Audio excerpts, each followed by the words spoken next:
Welcome to the Gentleman's Guide to Vampires. This is one of those videos that's not being delivered in character, I'm afraid, for it is Nosferatu Appreciation Night. At the request of one of my subscribers, a long-time subscriber, Trevor, thank you very much for picking up a copy of The World Below. I hugely appreciate it. And to anyone else who hasn't picked up a copy of The World Below yet, remember you can do so. Pick up a hard copy version from DriveThruRPG. It is linked below. Get in touch with me via MatthewDawkins.com and you can request a video. Trevor is a huge Nosferatu fan. Loves the Nosferatu and Vampire the Masquerade and Vampire the Requiem. Enjoyed the Robert Eggers Nosferatu movie that recently came out. Recently in relative terms, last few years now. I saw it in the movie theatre, the cinema as we like to call it over here in good old Blighty. And I very much enjoyed that wrinkly old vampire dick.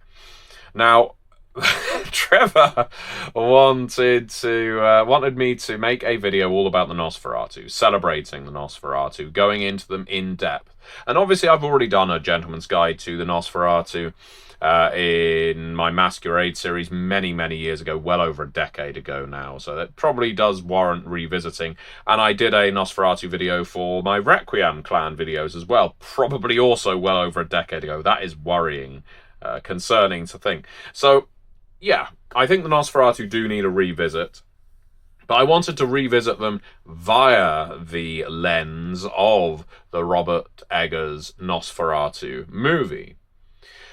You see, the Nosferatu are probably my favourite clan right now for Vampire the Masquerade. I am running several vampire games right now on my Gentleman Gamer Discord server for members of the Gentleman Gamer Patreon.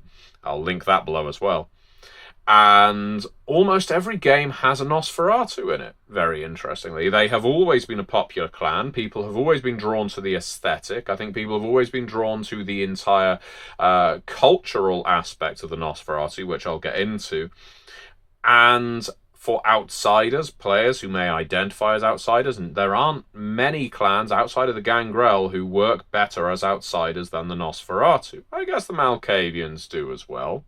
All clans have a little outsiderishness to them, but yeah, the Nosferatu, the Gangrel, Malkavians are probably out there as the Camarilla, at least if you're playing classic vampire, clans on the fringe. And the Nosferatu have always been a tremendous amount of fun, providing you're not a player who, as soon as they build a Nosferatu, puts 3 dots and obfuscates, they can take Mask of 1,000 Faces. No, shame on you. You should not be doing that.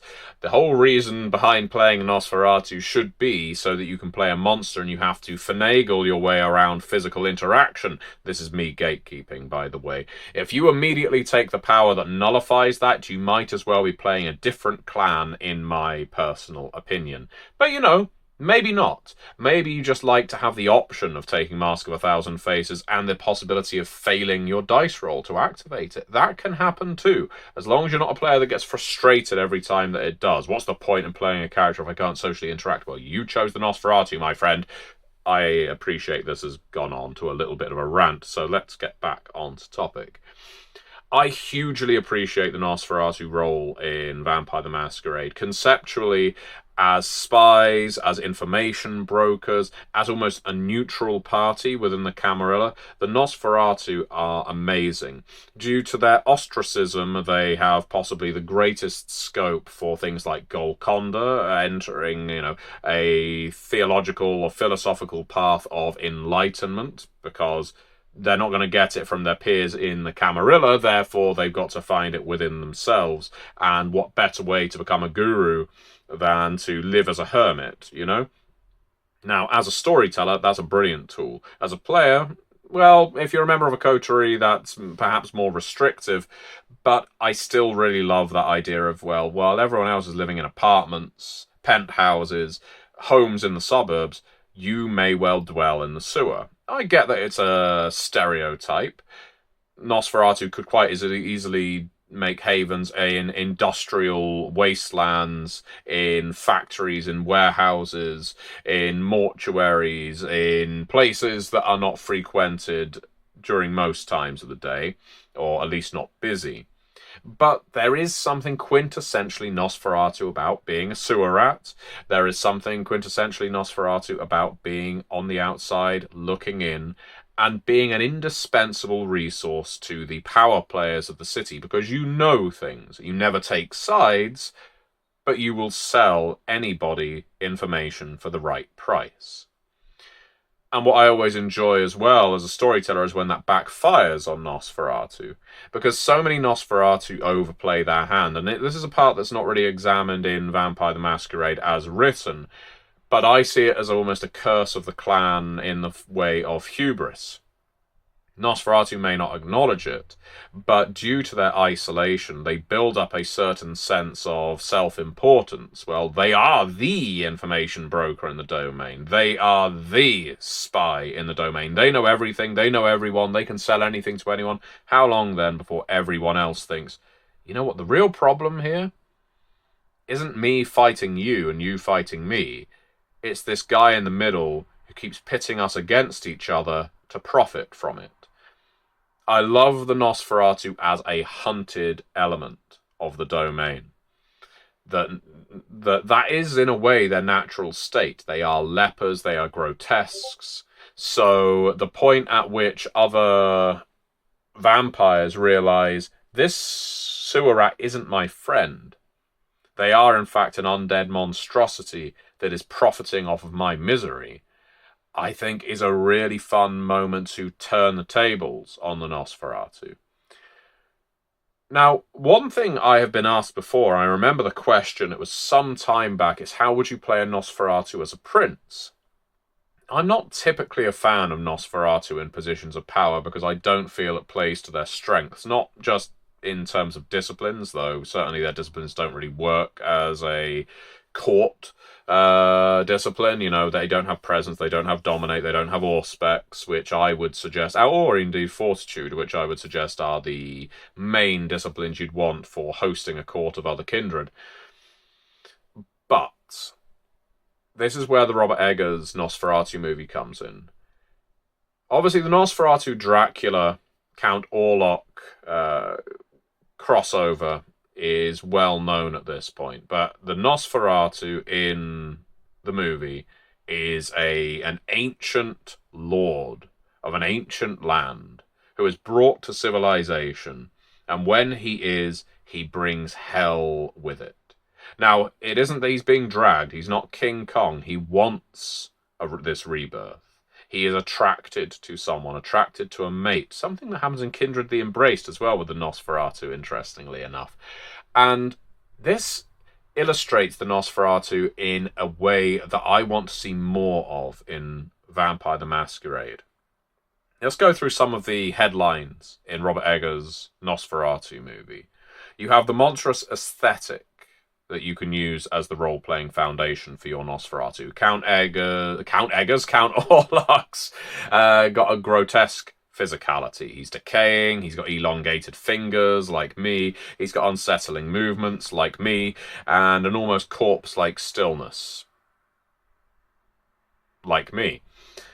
Now, this break from the suave vampire archetypes that appear in most media can inform a Nosferatu in Vampire the Masquerade or Requiem, because they're alien in appearance and motion, exaggerated features, unsettling posture, unsettling sounds with it, minimal speech, only speak when they absolutely need to and often to intimidate, heavy breathing if you want your Nosferatu to breathe. The one in the movie does, because you know, rules of undeath change from medium to medium.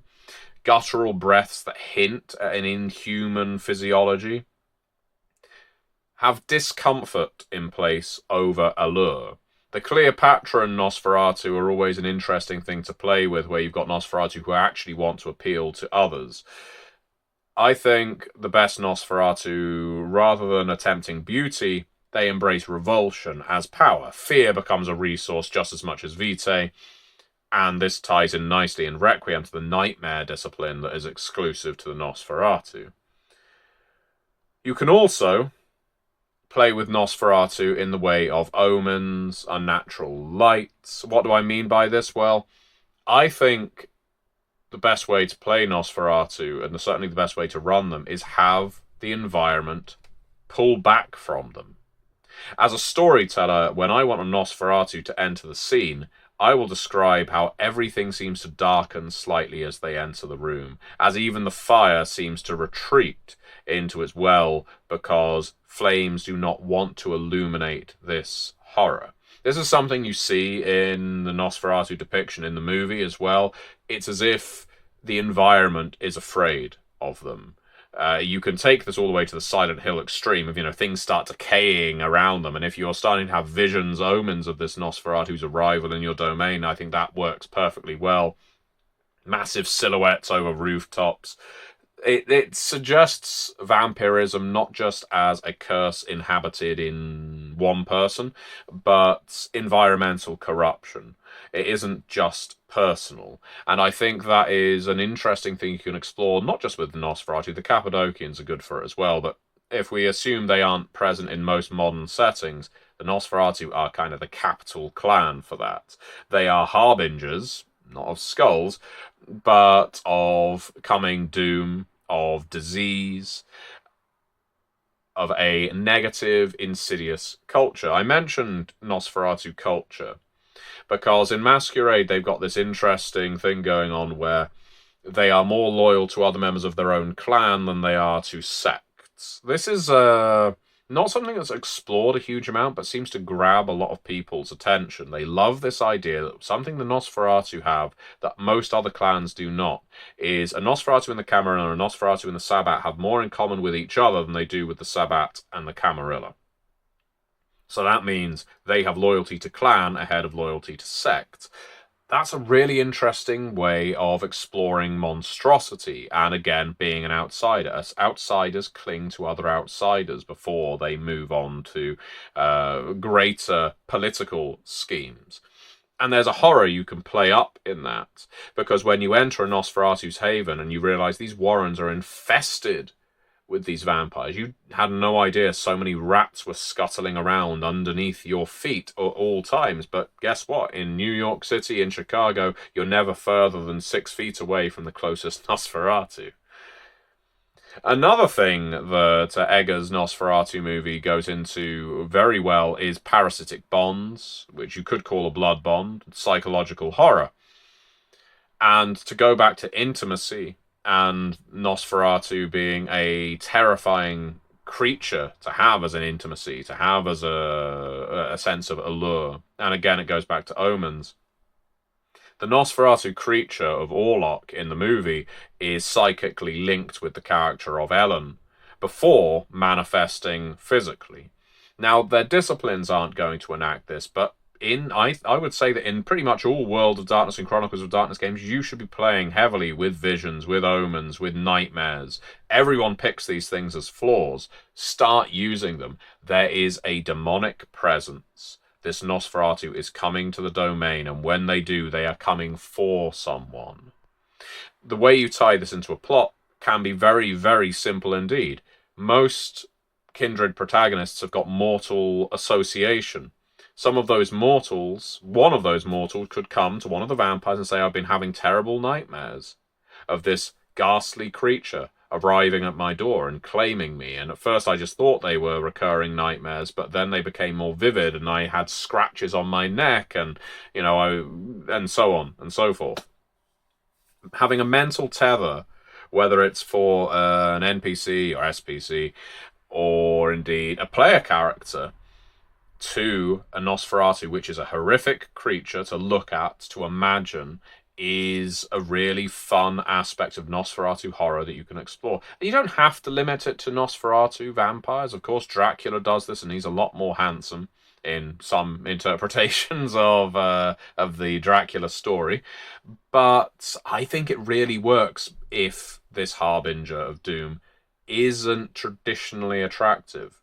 If your character isn't tempted, is horrified that they keep dreaming in potentially a sexual way, an exposed way to this monster. But what I particularly like about the Nosferatu in the movie of that name is the symbols or themes of plague and contamination. When this Nosferatu arrives in the domain, he brings with it not just blood drinking, but aboard the ship on which he arrives, plague, societal collapse.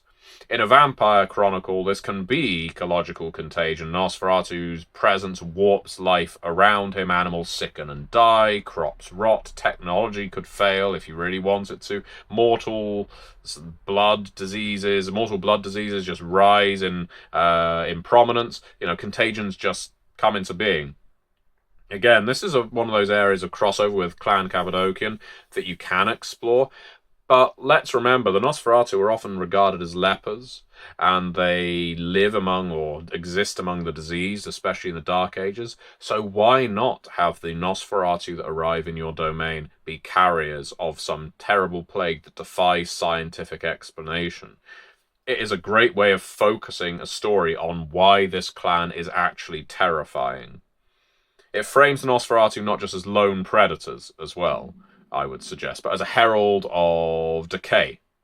Perfect embodiment of degeneration, which, of course, you explore in games of vampire in both varieties. The last thing I would explore with Nosferatu, and something I really appreciate them, is that mixture of desire versus horror. Now, I've tried to illustrate them largely as a creature to be feared, and I poo-pooed the idea of having 3 dots in Mask of 1,000 Faces. And in fact, this is kind of what happens in Kindred the Embraced. But I think you can turn this into a good story, where a Nosferatu, through illusion, makes someone fall in love with it. Makes someone lust after it. Doesn't necessarily use disciplines either. Charms them, wins them over, doesn't show them their true face until the time they do see their true face. At which point the Nosferatu is forced to act. Do they flee? Do they kill their lover to silence them? Is this a habit? Maybe the Nosferatu has done this more than once. What if an obsessive mortal decides that despite the fact this creature is horrifying, I am attracted to it? What does that say about the mortal?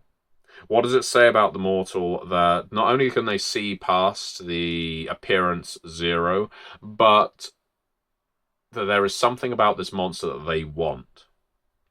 I would suggest, if you did a plot like that, that it would start off with your player character Nosferatu having a mortal attracted to them despite their deformity. And at first this is a moment of relief and nepenthe for the Nosferatu. Someone finally accepts me. But then it transpires that this mortal is genuinely unhinged, obsessed.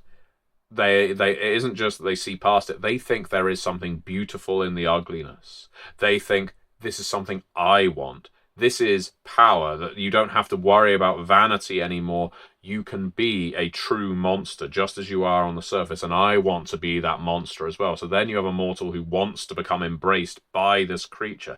That you would have to be a really sick member of the kind to be attracted to a Nosferatu. But I think that could be a tremendous inversion of the expected plot. So, all that said, for this Nosferatu Appreciation Night, I want all of us to think about our favourite depictions of Nosferatu, whether in Vampire the Masquerade, Vampire the Requiem, the movies, or any other medium. I would love to hear from you what you love about the Nosferatu, how you like to use them in your game, and maybe a slightly different way to others. We know how they are often used. What's a way you have used them in a way that would be interesting to some of the viewers of this channel? I would love to see your comments. And if you would like a video celebrating a particular clan, talking about how to use them in interesting ways, please do buy yourself a copy of The World Below in hardcover. Get in touch with me via MatthewDawkins.com to confirm your order and request a video. Thank you very much for watching. I will be seeing you next time.